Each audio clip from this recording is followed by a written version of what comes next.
Here we go again, lesson 362. I say again because it is the same one as yesterday and until we reach 365. But that's okay because it's worth repeating.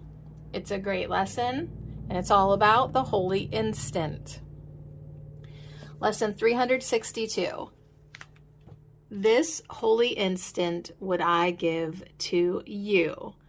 Be you in charge, for I would follow you, certain that your direction gives me peace. And if I need a word to help me, he will give it to me. If I need a thought, that will he also give. And if I need but stillness and a tranquil open mind, these are the gifts I will receive of him. He is in charge by my request, and he will hear and answer me because he speaks for God my Father and his Holy Son. So that is the one that we just repeat till the end of the year. In the book, it says lessons 361 to 365.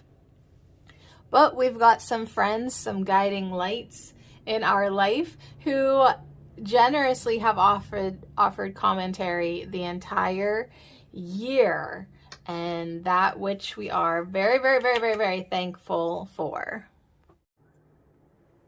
Tina Jesus reminded us for lesson 362 that we are always receiving guidance.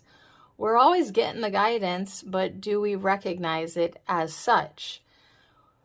You need to stop and be quiet and listen and feel. We think we want our guidance to come in the form of words, but actually the guidance could arrive in a nice feeling to go lay down and take a nap.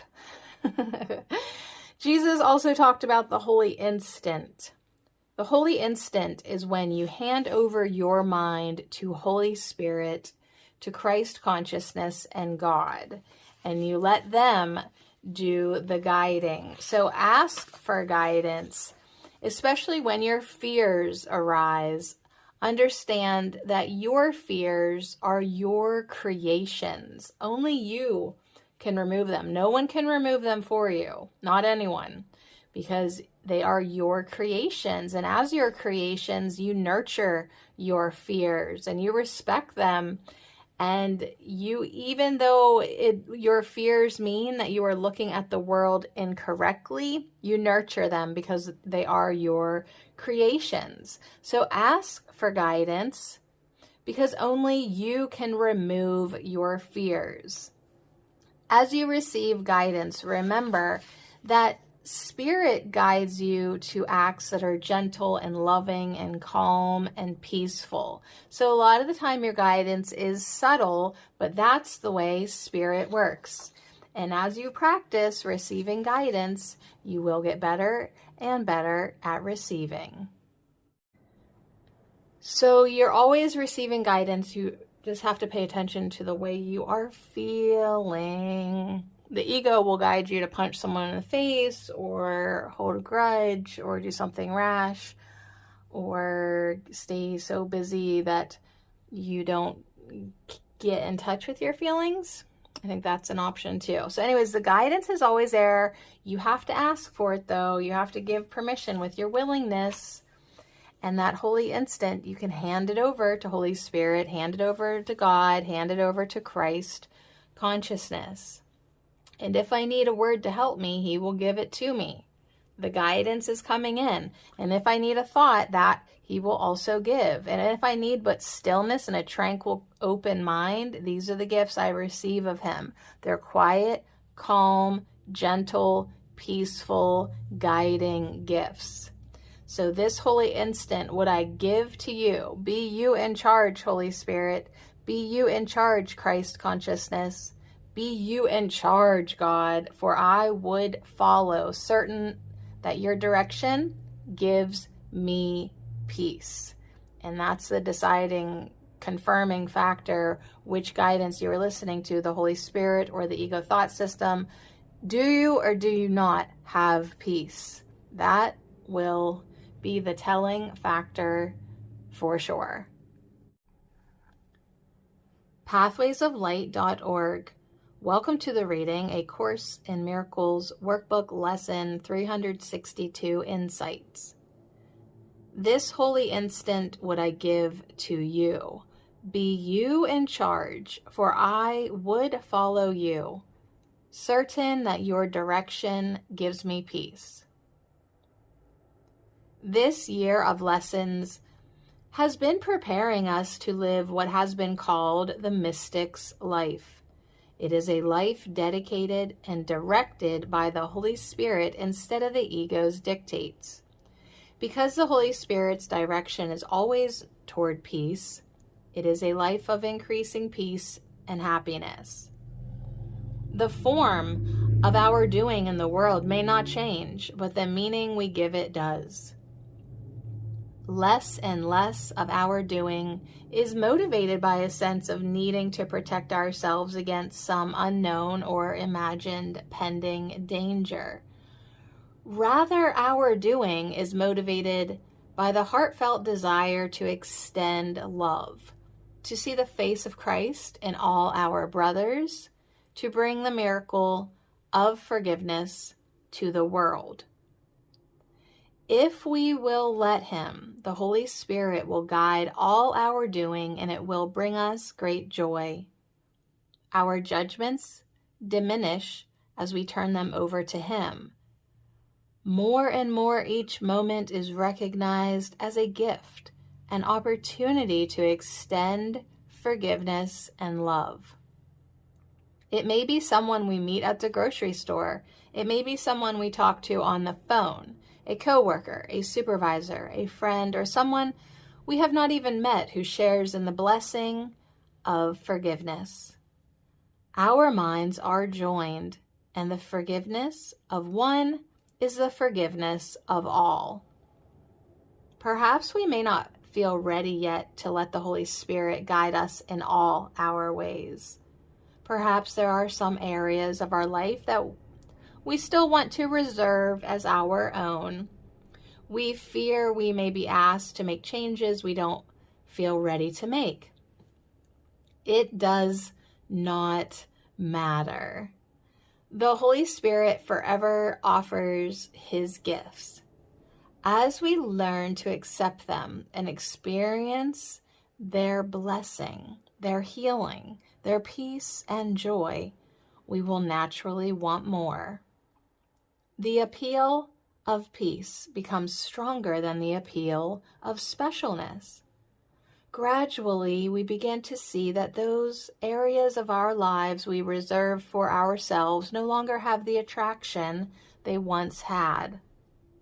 Gradually, we offer them also to the Holy Spirit, and He gives us the gift of peace and eternal happiness in exchange. The Holy Spirit does not coerce or demand. He simply holds out His gifts to us and judges not.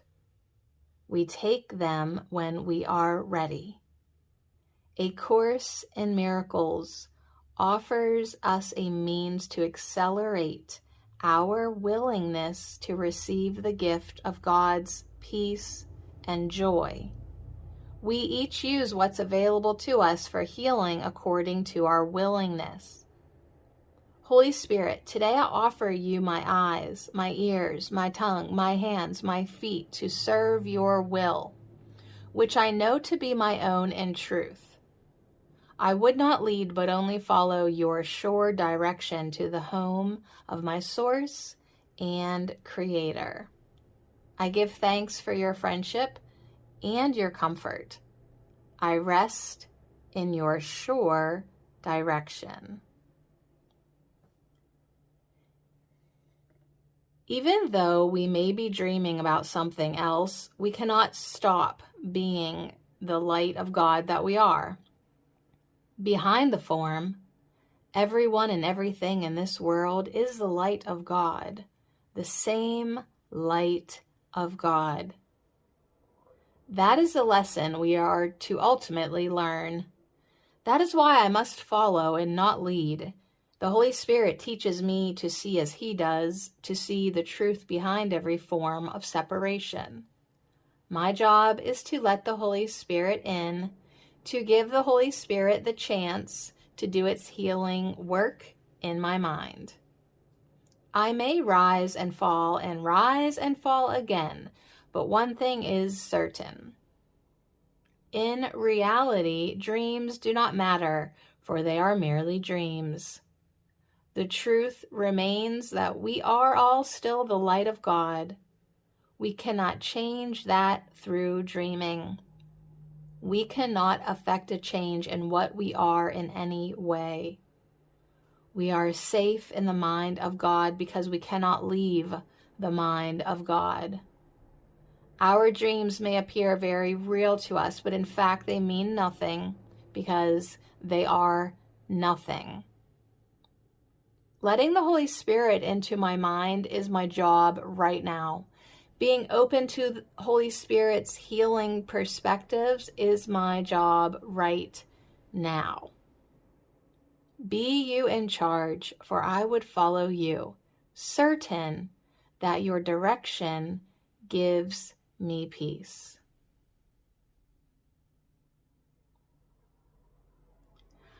I had a lesson in following the Holy Spirit in a dream last night. I woke in the night thinking about an area of my life that I had given over to the Holy Spirit, but that I keep taking back or experiencing doubts about. Mainly, I think, because it seems to be working so well and so quickly, and I just can't believe it. I keep wondering if I am following guidance or if I am just kidding myself and doing what I want to do, not what I should. Pretty soon I've talked myself into circles and am feeling a lot of anxiety. So I put on a recorded meditation from the Pathways of Light ACIM Practitioner Course 905 that helps me to move from specialness to holiness. In this meditation, I am able to look at what I want to turn over to the Holy Spirit with Him and receive guidance. I was helped by this meditation and quickly fell asleep.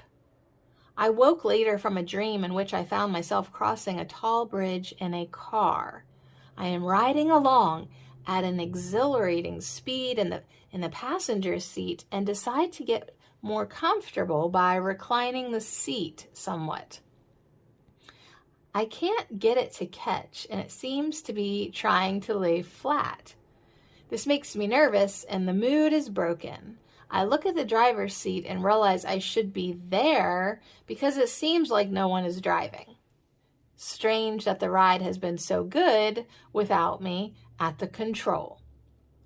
In a panic, I climb into the driver's seat and see myself coming up on other vehicles and try to put on the brakes, but it seems I have a cloth or something tangling my feet and I can't find the brakes. Nevertheless, I make it, miraculously it seems, to the other side of the bridge and to where I am going with no mishap. When I woke up, the dream came back to me and I realized that it mirrored what I am doing in my waking life. I gave the controls over to the Holy Spirit and was moving toward our destination at a fast clip until I started feeling nervous about no longer being in control and tried to take over again. Then I felt anxiety as I tried to do something on my own that I have already proven myself incapable of completing successfully. Even as in my anxiety I felt doomed to crash and burn, I realized that the Holy Spirit can guide me safely to where I need to be. As I reached this conclusion, I relaxed my need to control and gave it back to the Holy Spirit's capable hands. I often give my dreams to the Holy Spirit to use to teach me. I am so glad I do that because this allowed the Holy Spirit to use a very dramatic event to get the point across in a way I couldn't miss. I understand something now that I was wrestling with in my day life. pathwaysoflight.org. So the guidance comes through in a lot of ways. Holy Spirit can use anything in the illusion to help you wake up from the illusion. Even your dreams, even your dream life, your waking dream and your sleeping dream, it's all a dream. And in reality, that's why you are safe all the time in the mind of God, because you can't leave the mind of God. So there you have it. So 362. This holy instant would I give to you. Be you in charge, for I would follow you, certain that your direction gives me peace. So do your best today to follow and not lead, and let yourself be guided by the holy mind and the holy instant. And do your best to hand it over and not take it back. Do your best to hand over your anxieties and your problems and your issues and what you're asking for help with. And then let yourself be helped. And if I need a word to help me, he will give it to me. And if I need a thought, that he will also give. And if I just need a still and tranquil, quiet, open mind, these are the gifts I will receive of him.